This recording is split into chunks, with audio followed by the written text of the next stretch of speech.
Hi, IBD. I'm Meredith Heyman. This is Industry Insights. Thanks so much for joining me. Now, each episode, we're going to break down a hot IBD news topic. With me today is Mike Callias from the Wall Street Journal. Mike, thank you so much for joining me. You bet, Meredith. Thanks for having me on again. I hope it's okay. I'm starting to refer to you as my car guy. Well, okay. I can get comfortable with that, I think. Awesome. Thank you. All right. So we're following up on the United Auto Workers strike after multiple tentative deals have been reached. Mike, I'm going to start with your article from yesterday and quote your lead that the United Auto Workers campaign against Detroit's big three automakers can be described as one thing for the union, a win. What's going on, Mike?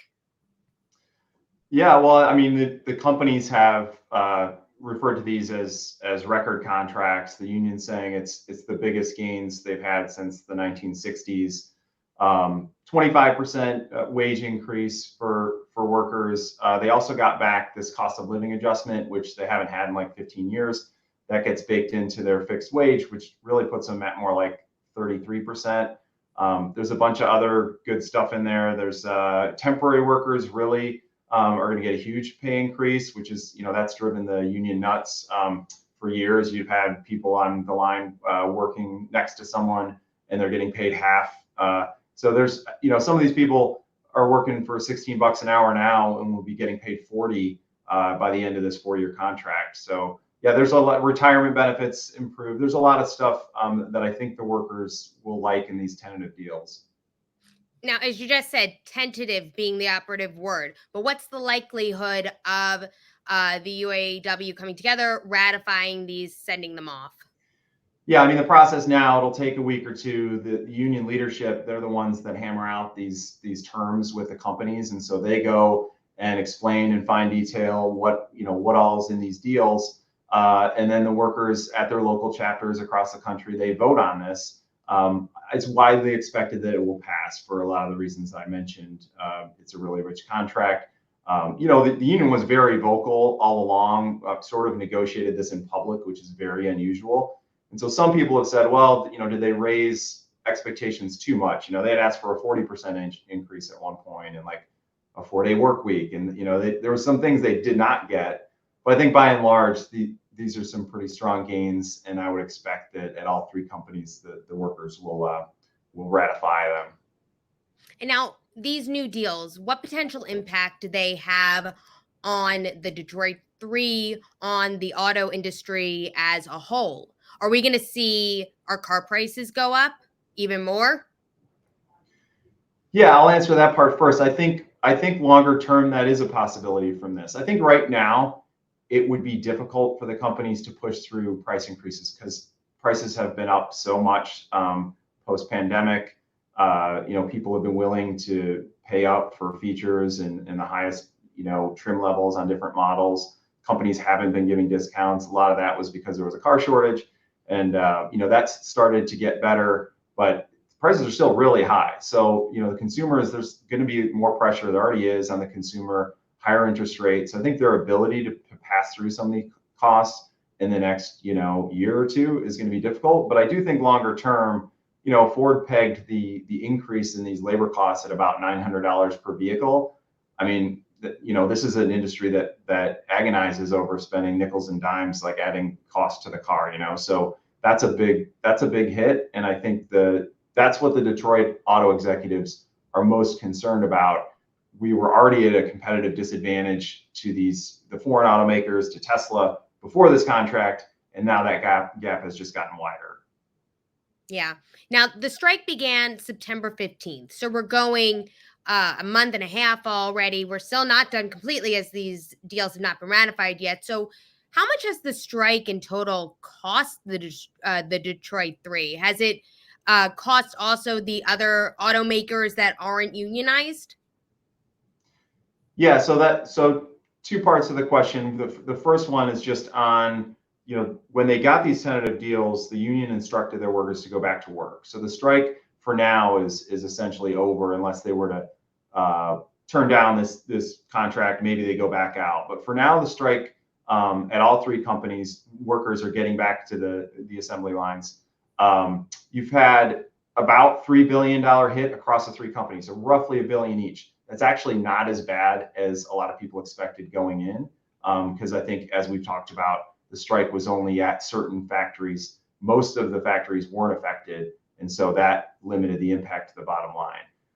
I do think your question on other, elsewhere in the car business, we would expect there to be some labor inflation, some spillover effect of these contracts. I mean, if you're a Toyota contract or Toyota worker, down in the South, and you see you're getting paid, maybe $30 an hour, high 20s, and you see Detroit getting 40, I think there's going to be pressure on some of those companies to raise their wages as well.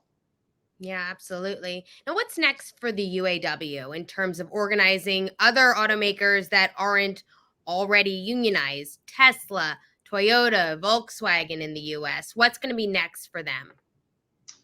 Yeah, I mean, what we've seen in these talks and in this strike is a much more aggressive and assertive union. There's kind of a new reform faction that has sprang up over the last few years. There had been a big corruption scandal in the union. I think that created an opening for some reform-minded folks to come in. They've gotten a lot of labor activists to come into the leadership and really get the communications to a very aggressive point. Social media campaign. The president, Sean Fain, was all over talking to members. They really got out there with their message, and I don't think that was by mistake. I think that they wanted to leverage the gains that they got in Detroit to go organize places like Tesla. I mean, they've already referenced it in announcing this latest deal. Sean Fain, the president of the union, said, 4 years from now, it's not going to be just the big three; it's going to be the big 6 or 7. They're really being assertive about this organizing push. Mm-hmm.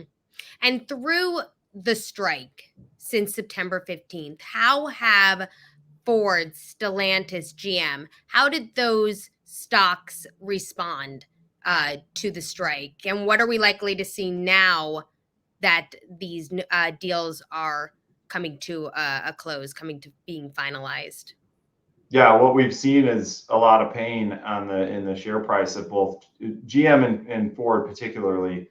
Last week, their stocks hit multi-year lows. I think nearly 3 years for Ford. I think GM is one of the lowest points since CEO Mary Barra took over a decade ago. I think there's a lot of factors. It's not just the labor contracts. I think that's probably the biggest kind of headline thing that investors are worried about. But there's been some news in the past week that kind of spooked Wall Street a bit. One was both companies came out with their earnings last week. The earnings were fine, but there was a lot of commentary in their conference calls about pulling back on electric vehicle investments, delaying this factory for a year. Both of them are doing stuff like that, citing weaker than expected demand. The demand hasn't materialized for electric cars as they expected. So on the one hand, an investor could look at that and say, well, that just makes sense. If the market's not there, let's pause and not spend all this capital. But on the other hand, Wall Street had been very excited about some of these growth opportunities for the traditional car makers. And if that's not really materializing, and you've got pressure on your core business, and things like autonomous driving and some of the other areas that they've spent on have looked tough too, there's just not a whole lot for investors to get excited about right now, it seems, with the car makers. And when it comes to Q4 earnings reports, GM, Ford, Stellantis, what are we likely to see? Yeah, most of that $3 billion was in the fourth quarter, the hit to the bottom line. So, you could think of it as roughly $1 billion off of the bottom line of each of these companies. There's probably some other pressure on profits during the quarter as you try to ramp back up. You can't just flip the switch and have the factory come right back up again. So there could be some disruption there. So it'll be a down quarter. And I think the analysts and the investors are really just going to want to look at, okay, they want visibility into how are you going to absorb these costs now that it looks like tentative, pending a tentative agreement gets ratified. It looks like these are going to be baked in for the next 4 years, and you're going to have to figure out how to offset those.